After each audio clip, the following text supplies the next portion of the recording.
பில்கிஸ் பானு வழக்கில் கொடுக்கப்பட்ட இந்த தீர்ப்பு என்பது இந்திய நீதித்துறைக்கு சல்யூட், ஹட்ஸ் ஆஃப். 10 ஆண்டுகள் 2004 14 வரையில் மோடிக்கு அமெரிக்கா விசாவை மறுத்திருந்தது. மீண்டும் மீண்டும் மோடிக்கு ஓட்டு போட்டுட்டு பில்கிஸ் பானு மாதிரியான வழக்குகளில் வந்து நீதி கிடைக்கும் என்று எதிர்பார்த்தால் ஒரு பில்கிஸ் பானு வழக்கில் தான் நீதி கிடைச்சது. மற்ற வழக்குகள் என்னாச்சு? 11 பேரில் 9 பேர் எஸ்கேப் ஆகிட்டாங்க. 2 பேர் தான் இப்போ இருக்கானுங்களாம். இது நடக்கும். ஏன்னா குஜராத்தில் ஆளக்கூடியது மோடி பிஜேபி, டெல்லியிலையும் மோடி கவர்மெண்ட்டு. உச்சநீதிமன்றத்தை பற்றி அவர்களுக்கு கடுகளவும் கவலை கிடையாது. நல்ல கேள்வி நபீல். ஒரு இந்தியனாக நான் வெட்கி தலை குனிகிறேன், ஒரு இந்துவாக வெட்கி தலை குனிகிறேன், ஒரு மதசார்பற்ற மனிதனாக வெட்கி தலை குனிகிறேன். நாங்கள் வந்து பெண்களுக்கு வந்து நாங்கள் தான் பாதுகாப்பை உறுதிப்படுத்துவோம் என்றெல்லாம் பேசக்கூடிய பாஜகக்காரர்களை எங்கே போனார்கள் என்று தெரியவில்லை. அமித்ஷா தலைமையிலான மத்திய உள்துறை அமைச்சகம் நோ அப்ஜெக்ஷன் சர்டிஃபிகேட் கொடுக்குதான். இது நாடா சுடுகாடா?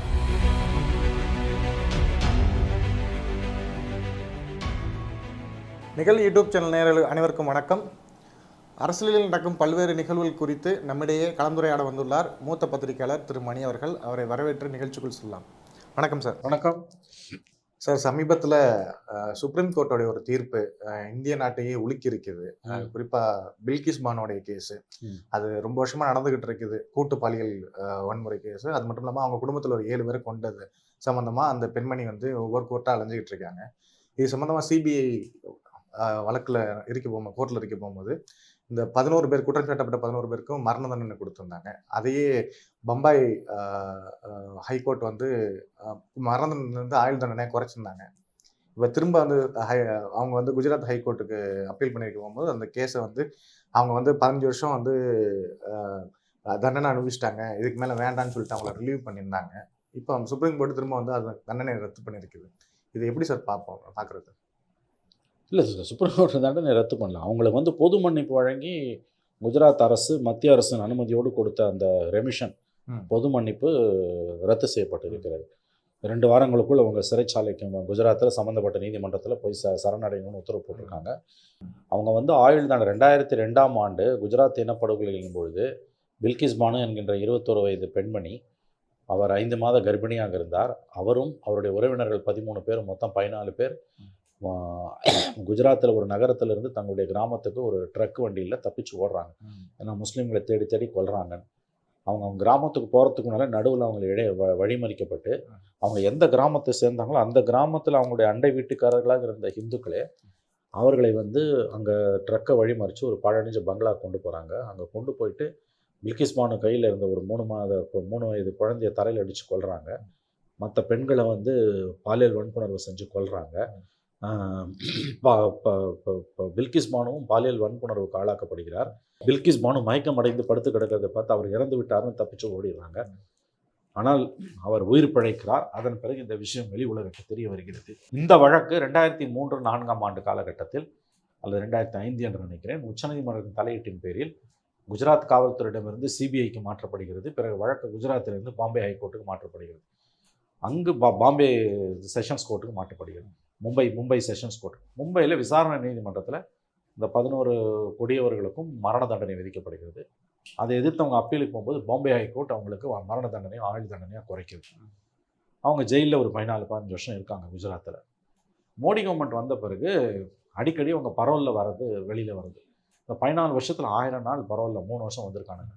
இப்போ என்ன பண்ணானுங்க, 2022 எங்களுக்கு வந்து 14 வருஷம் ஆயுள் தண்டனை முடிஞ்சிச்சுன்னா தண்டனை குறைப்பு கேட்கலான்னு சட்டத்தில் இடம் இருக்குது. அதில் இந்த 11 பேரும் தண்டனை குறைப்பு கேட்குறாங்க. இதில் வந்து வழக்கு மும்பை நடைபெற்ற மாநிலமான மகாராஷ்டிரா அரசு தான் அந்த மனுவை பரிசீலிச்சிருக்கணும். ஆனால் குஜராத் பரிசீலித்து ஒரு கமிட்டி போடுறாங்க, 8 பேர் கொண்ட கமிட்டி போடுறாங்க. அதில் 4 பேர் பிஜேபி, 4 பேர் வந்து ஓய்வு பெற்ற காவல்துறை அதிகாரிகள்லாம் இருக்காங்க. அதில் வந்து இவங்களுக்கு விடுதலை பண்ணலாம், நற்சான்றிதழ் பத்திரம் கொடுக்குறாங்க.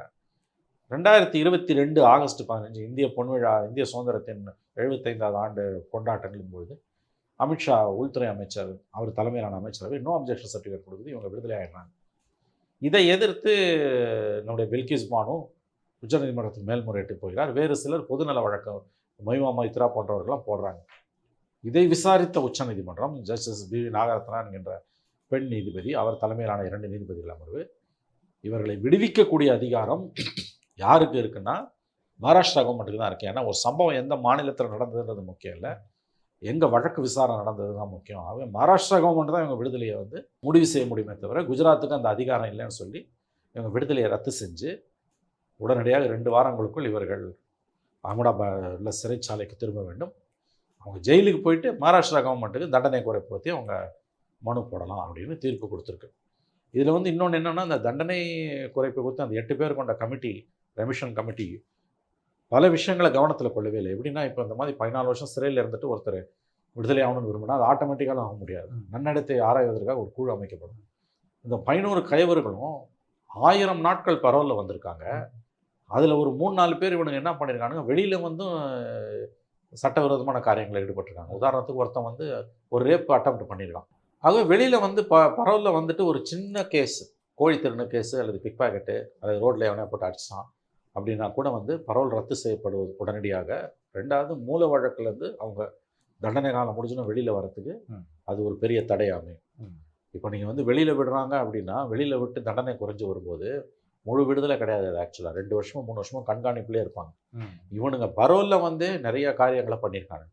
ஸோ இவங்க நன்னடத்தை அடிப்படையிலையும் உங்களுக்கு விடுதலை கொடுத்துருக்கக்கூடாது, தண்டனையை குறைச்சிடக்கூடாதுன்னா நீதிபதி சொல்கிறாங்க. இப்போ இவனுங்க 2 வாரத்துக்குள்ளே போய் அங்கே சரண்டர் ஆகணும். இந்த 11 பேரில் 9 பேர் எஸ்கேப் ஆகிட்டானுங்கன்றாங்க. 2 பேர் தான் இப்போ இருக்கானுங்களாம். இது நடக்கும். ஏன்னா குஜராத்தில் ஆளக்கூடியது மோடி பிஜேபி, டெல்லியிலையும் மோடி கவர்மெண்ட்டு. உச்சநீதிமன்றத்தை பற்றி அவர்களுக்கு கடுகளவும் கவலை கிடையாது. இவர்கள் மகாராஷ்டிரா இன்னொன்று பார்த்தீங்கன்னா, இப்போ ஜெயிலுக்கு போனானுங்கன்னா மகாராஷ்டிராவில் ஆடுறது பிஜேபி கவர்மெண்ட். இதே ஆட்டோனியும் அங்கே நடக்கும். உச்சநீதிமன்றம் தண்டனை குறைப்புக்கான தகுதி இவர்களுக்கு இருக்கிறதா என்றால் இருக்கிறது. ஆனால் அதை கமிட்டி தான் முடிவு செய்யணும். அந்த கமிட்டி எப்படி முடிவு செய்தோ அதுக்கு பிறகு தான் மற்றதை பார்க்கணும். 2வது முக்கியமான விஷயம் என்னென்னா, குஜராத் கவர்மெண்ட்டுக்கு இந்த அதிகாரம் கிடையாது, மகாராஷ்டிரா கவர்மெண்ட்டுக்கு அதிகாரம் இருக்குன்னு சொல்லு. மகாராஷ்டிரா கவர்மெண்ட்டுக்கு அதிகாரம் இருக்குன்னும் போது இவர்களுக்கு தண்டனை குறிப்புக்கான அந்த ஸ்கோப், வாய்ப்பு இன்னமும் இருக்கிறது. இதுதான் இப்போ இருக்கக்கூடிய நிலைமை. இல்லை, எனக்கு என்னடா சார், பல கேசஸில் கூட்டு மனசாட்சியின்படி நாங்கள் வந்து இது கொடுக்குறோம், கூட்டு மனசாட்சி படி இந்த தீர்ப்பு கொடுக்குறோம்லாம் சொல்கிறாங்க. அந்த கூட்டு மனசாட்சி வந்து ஆசிஃபாவுக்கும் பில்கிஸ் பானுக்கும் செயல்படாதா சார்? நல்ல கேள்வி நபீல். ஒரு இந்தியனாக நான் வெட்கி தலை குனிகிறேன், ஒரு இந்துவாக வெட்கி தலை குனிகிறேன், ஒரு மதசார்பற்ற மனிதனாக வெட்கி தலை குனிகிறேன். இந்த கேள்வி வந்து ரொம்ப நியாயமான ஒரு கேள்வி, நெஞ்சை ஒழுக்கக்கூடிய கேள்வி. நாடாளுமன்ற தாக்குதலில் 2001 தாக்குதலில் ஈடுபட்ட அப்சல் குருவை நல்லா கவனிங்க, தூக்கில் போடும் மரண தண்டனை விதிக்கும் போது 2 ஜட்ஜில் ஒரு ஜட்ஜு அவரை விடுதலை பண்ணணுன்றார். அவருக்கு எதிரான ஆதாரங்கள் போதுமானவை எல்லாம் அவரை விடுதலை பண்ணணுன்றார். இன்னொரு ஜட்ஜு என்ன சொல்கிறார், அவருக்கு எதிராக ஆதாரம் இல்லை, ஆனால் வந்து இந்தியாவின் கூட்டு மனசாட்சியை திருப்திப்படுத்துவதற்கு அவரை தூக்கு மேடைக்கு அனுப்ப வேண்டும்ன்றார்.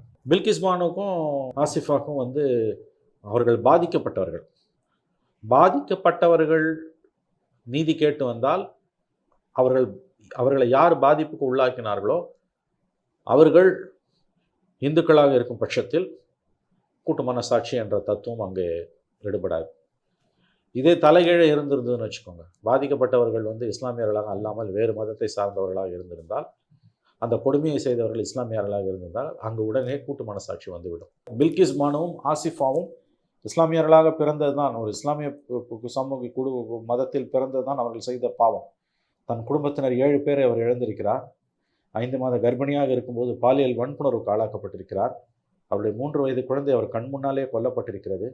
ஆனாலும் நீதிக்காக போராடி இவ்வளவு தூரம் ஒரு முன்னால் வந்திருக்கிறார். சப்கா சாத் சப்கா விகாஸ் என்று சொல்லக்கூடிய 56 இன்ச்சு மாமனிதரை காணவில்லை.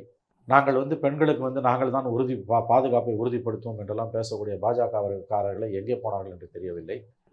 இந்த கூட்டத்தொடரில் பாலியல் வன்புணர்வு செய்தால் அவர்கள் தூக்கு தண்டனை என்று வெக்கமே இல்லாமல் சட்டத்தை நிறைவேற்றிட்டு கண்ணு முன்னால் நீதி கேட்டு போராடும் ஒரு பெண்ணுக்கு கூச்ச நாச்சம் இல்லாமல் அந்த அந்த அந்த பாவத்தை செஞ்ச, அந்த படுபாதக செயலை செஞ்ச, வார்த்தைகளால் விவரிக்க முடியாத கொடுமைகளை இழைத்த அந்த கயவர்களுக்கு, அந்த மனித உருவில் நடமாடும் மிருகங்களுக்கு அமித்ஷா தலைமையிலான மத்திய உள்துறை அமைச்சகம் நோ அப்ஜெக்ஷன் சர்டிஃபிகேட் கொடுக்குதான். இது நாடா சுடுகாடா?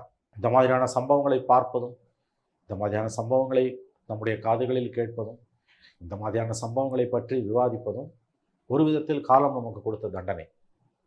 ஏன்னா பில்கிஸ் பானுவுக்கு இழைக்கப்பட்ட கொடுமை என்பது மனிதகுலத்தின் மனசாட்சியை உலுக்கிய ஒரு சம்பவம். அதில் சம்பந்தப்பட்டவர்களுக்கு எதிராக அந்த பெண்மணி 21 ஆண்டுகளாக போராடி இன்னமும் போராடி கொண்டிருக்கிறார் என்றால், இந்தியாவில் நீதி, நேர்மை, நியாயம் என்பது ஓரளவு இன்னமும் உயிருடன் இருக்கிறது என்ற நம்பிக்கையை ஜஸ்டிஸ் பிவி நாகரத்னா அவர்களுடைய அந்த தீர்ப்பு நம்ம கொடுத்திருக்கிறது. ஒரு அற்புதமான நீதிபதி அவர், பெண் நீதிபதி. அவங்க அப்பா வந்து இந்தியாவோட தலைமை நீதிபதியாக இருந்தார், ஜஸ்டிஸ் வெங்கடச்சலையான், 1989-90. இப்போ டிமானிட்டைசேஷனில் பண மதிப்பிழப்பு நடவடிக்கையில் 5 நீதிபதிகள் நம்ம ஒரு தீர்ப்பு கொடுக்கும்போது பண மதிப்பிழப்பு நடவடிக்கை தவறு என்று தீர்ப்பு கொடுத்த ஒரே நீதிபதி அவர் தான். மற்ற 4 நீதிபதிகள் மோடிக்கு வெண்சாமரம் கொடுக்கும் தீர்ப்பை டிமானிட்டைசேஷன் சரி என்று கொடுத்தபோது அது தவறு என்று தீர்ப்பளித்தவர். 2027ஆம் ஆண்டு 37 நாட்கள் அவர் தலைமை நீதிபதியாக இருக்கப் போகிறார். இந்தியாவின் முதல் பெண் தலைமை நீதிபதியாக வரக்கூடிய பாக்கியம் பெற்றவர் அவர். இன்றைக்கு நாடு இருக்கக்கூடிய சூழ்நிலையில் உச்சநீதிமன்றத்தின் தீர்ப்புகள் எப்படி வருகின்றன என்று நமக்கு தெரியும். ஆட்சியாளர்களை கேள்வி கேட்கக்கூடிய, ஆட்சியாளர்களை உலுக்கக்கூடிய தீர்ப்புகள் உச்சநீதிமன்றத்தில் வருவது அரிதாகி கொண்டிருக்கக்கூடிய காலகட்டத்தில் பில்கிஸ் பானு வழக்கில் கொடுக்கப்பட்ட இந்த தீர்ப்பு என்பது இந்திய நீதித்துறைக்கு சல்யூட், ஹட்ஸ் ஆஃப். கூட்டு மனசாட்சியை பொறுத்தவரையில் இன்றைக்கு நாடு இருக்கக்கூடிய சூழ்நிலையில் அவற்றை நாம் எதிர்பார்க்க முடியாது என்பதுதான் வேதனையான உண்மை. ஆனால் இன்னமும் நீதி, நியாயம் இந்தியாவில் செத்துவிடவில்லை என்பதை உச்சநீதிமன்றம் நமக்கு உணர்த்தியிருக்கிறது. அந்த விதத்தில் உச்சநீதிமன்றத்திற்கு நாம் அனைவரும் கடமைப்பட்டிருக்கிறோம். பெரும்பாலான இந்துக்கள் மதசார்பற்றவர்கள், 99% இந்துக்கள் மதசார்பற்றவர்கள், 1% தான் மதவெறியர்கள். ஆனால் அந்த 1% மதவெறியர்களால் தான் இவ்வளவு பிரச்சனைகளும் வருகின்றன. 1% சொல்லாமல் சார், இல்லை 3% சொல்லலாமா சார்? 1%மோ 3%மோ, ஆனால் அவர்களால் தான் இந்த பிரச்சனை வருகிறது. 90%க்கும் மேற்பட்ட இந்துக்கள் மதசார்பற்றவர்கள், அதில் எந்த மாற்று கருத்தும் எவருக்கும் வேண்டாம். பில்கிஸ் பானு வழக்குகள் எல்லாம் வந்து ஒரு ஒரு ஒரு அபரேஷன், அது வந்து ஒரு விதிவிலக்காகத்தான் நாம் பார்க்க வேண்டும். உச்சநீதிமன்றம் இன்னமும் தனக்கு உயிர் இருக்கிறது என்பதை நிரூபித்திருக்கிறது. அந்த விதத்தில் நாம் உச்சநீதிமன்றத்திற்கு நன்றி சொல்லுவோம். இல்லை, இந்த கேஸில் இன்னும் சில விஷயங்கள் பார்த்தோம் சார். இவங்களுக்கான சப்போர்ட்டிவாக இருந்த இப்போ தீஸ்தா செட்வாட் அவங்க மாதிரியான நாட்கள் எல்லாம் அரெஸ்ட் பண்ணுறது, இந்த மாதிரியான விஷயங்கள்லாம் இதுக்கு முன்னாடி நடந்துக்கிட்டே இருந்துச்சு. ஆக்சுவலாக தொடர்ந்து நடந்து கடைசியில் இந்த கேஸை வந்து ஒரு எங்கேயுமே யாருமே ஹெல்ப் பண்ண முடியாத ஒரு சுச்சுவேஷன் கொண்டு வந்து வர வச்சு அதுக்கப்புறம் இந்த கேஸோடைய தீர்ப்பை கொண்டு வர வச்சாங்க. ஆமாங்க, மோடியோட குஜராத்தில் 2002 அந்த 3 மாதங்கள் பிப்ரவரி 28 கோத்ரா, 27 கோத்ரா எரிப்பு, 28 மார்ச் 1, 2 இந்த 3 நாட்கள் நடைபெற்ற கலவரங்கள். அதுக்கு பிறகு 2 மாதம், மார்ச், ஏப்ரல், மே 3 மாதம் நடைபெற்ற கலவரங்கள். 3000 இஸ்லாமியர்கள் கொல்லப்பட்டார்கள். 3000 இஸ்லாமியர்கள் கொல்லப்பட்டார்கள். அன்றைய குடியரசுத் தலைவராக இருந்த KR நாராயணனிடம் அந்த ஆண்டு ஜூலை மாதத்துடன் ஒரு ஓய்வு பெற்றார்.